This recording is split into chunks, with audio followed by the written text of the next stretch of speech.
वामपंथी नेता और मार्क्सवादी कम्युनिस्ट पार्टी यानी सीपीआईएम के महासचिव सीताराम येचुरी का निधन हो गया है। उन्होंने 72 साल की उम्र में अंतिम सांस ली।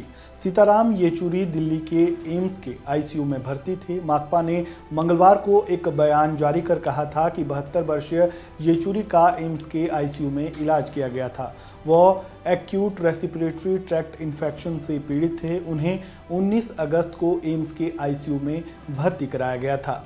सीताराम येचुरी की निधन की खबर सुनने के बाद इस पर प्रतिक्रियाएं आने का दौर भी शुरू हो चुका है। कांग्रेस नेता और नेता विपक्ष राहुल गांधी ने सीताराम येचुरी के निधन पर शोक जताया। उन्होंने सोशल मीडिया हैंडल एक्स पर पोस्ट शेयर करते हुए लिखा, सीताराम येचुरी जी मेरे मित्र थे, जो भारत के विचार के रक्षक और हमारे देश की गहरी समझ रखने वाले व्यक्ति थे। मुझे हमारी लंबी चर्चाएं हमेशा याद आएंगी। दुख की इस घड़ी में उनके परिवार, मित्रों और अनुयायियों के प्रति मेरी हार्दिक संवेदना। सीताराम येचुरी भारतीय कम्युनिस्ट पार्टी मार्क्सवादी के महासचिव और पार्टी के संसदीय समूह के नेता थे।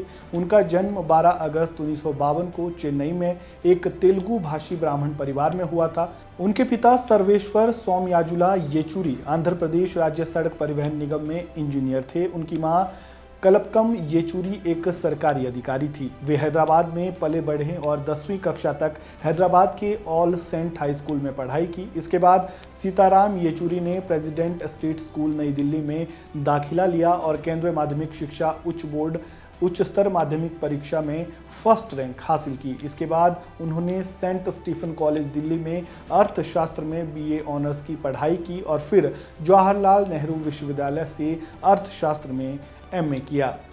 उन्हें सर्वश्रेष्ठ सांसद का पुरस्कार भी मिल चुका है। सीताराम येचुरी को 2016 में राज्यसभा में सर्वश्रेष्ठ सांसद पुरस्कार से भी सम्मानित किया गया था।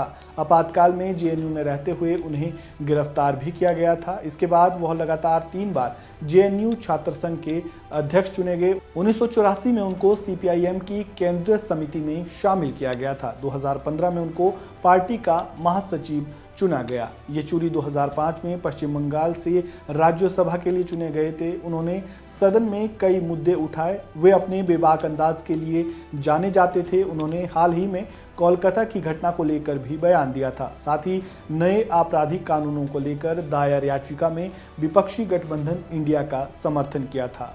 वामपंथी नेताओं के तौर पर उनकी एक अलग पहचान थी। वो हमेशा वामपंथी विचारधारा को लेकर आवाज़ उठाते रहे। पिछले कई दिनों से उनका स्वास्थ्य खराब चल रहा था। हाल ही में येचुरी की मोतियाबिंद की सर्जरी हुई थी। इसके बाद उन्हें फेफड़ों में संक्रमण के चलते एम्स में भर्ती कराया गया था, जहां उनकी हालत लगातार बिगड़ती चली गई और आज यानी गुरुवार 12 सितंबर को वे हमेशा हमेशा के लिए दुनिया छोड़कर चले गए। वन इंडिया परिवार सीताराम येचुरी को श्रद्धांजलि अर्पित करता है और उनकी आत्मा की शांति की कामना करता है। इस खबर में फिलहाल इतना ही। खबरों से जुड़े ताज़ा अपडेट के लिए बने रहें वन इंडिया हिंदी के साथ। धन्यवाद।